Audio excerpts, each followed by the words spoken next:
So when the family said, where should we vacation this summer? You didn't realize that the answer was going to be the surface of the sun, huh? Randy Cerveny, you're smiling because you saw it coming, didn't you? Because you're the official climatologist, weather guy, campus of Arizona State University, and one of our favorite guests. You saw it coming.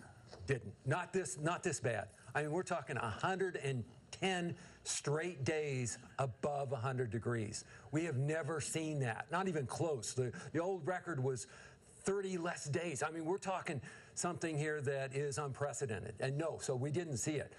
We basically missed out on any kind of cooling this summer. We had an entire season of above 100-degree temperatures. Okay, and because of the fact that I'm a professional talk show host, I get to ask probing questions like this. Ready? Why? Why all of a sudden breaking all known records? Well, I think the big thing that happened here was we didn't get the big, we had a little bit of rain, but not the big storms that cool down the valley overnight and you wake up the next day and you say, oh, it's so nice. We didn't ever have that this summer. We had a few isolated showers that drifted over small parts of the valley, but no big gully washers, no big fill up the streets with water type of storms. And we usually have at least one of those during the summer. Well, we didn't have any. It's monsoon season, although I know you're not supposed to say monsoon season because that's redundant, right? Right. Well, okay, but this is the monsoon time and the haboob time and all of those things that we didn't get. We got a few isolated storms. This is not going to be the driest monsoon on record. It's interesting. We did have a few storms that kind of worked their way over the airport, and that's where we officially measure things.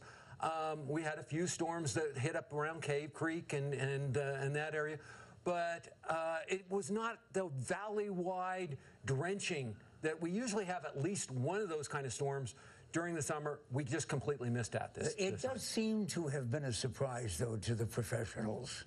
It was. And part of the reason was that we just didn't have a lot of moisture that was coming up from Mexico. That was something that usually charges up our thunderstorms.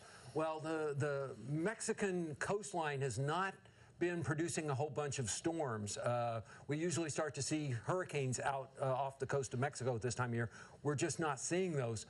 We're actually even not seeing them in the Atlantic, which is a little surprising as well. So it's changed our way of thinking about the rainfall for Arizona. But is it still El Nino, La Nina, and those Latin terms? Yeah, actually it is. This last year we were under El Nino, and that's one reason why we had pretty good rains over the winter time.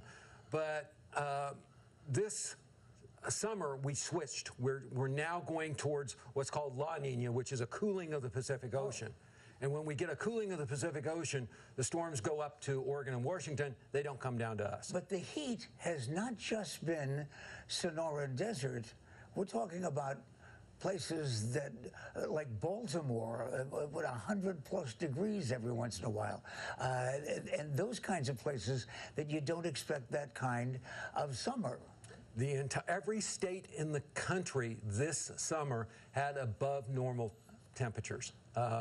We were under a very big heat dome. It kind of shifted occasionally from west to east, but the whole country was under a heat dome. We were hot.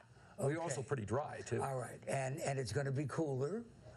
We're kind of inching toward cooler. Come Monday, we're hoping. All right, but are you concerned? I've never asked you that. Are you concerned about the future? How hot could it be in 5 years? Well, and that's it. We're becoming hotter. And I know people like to say, well, it's all the urban heat island effect. Yes, the urban heat island effect plays a small part of the problem, which is something that we cause as well. We cause the urban heat island effect.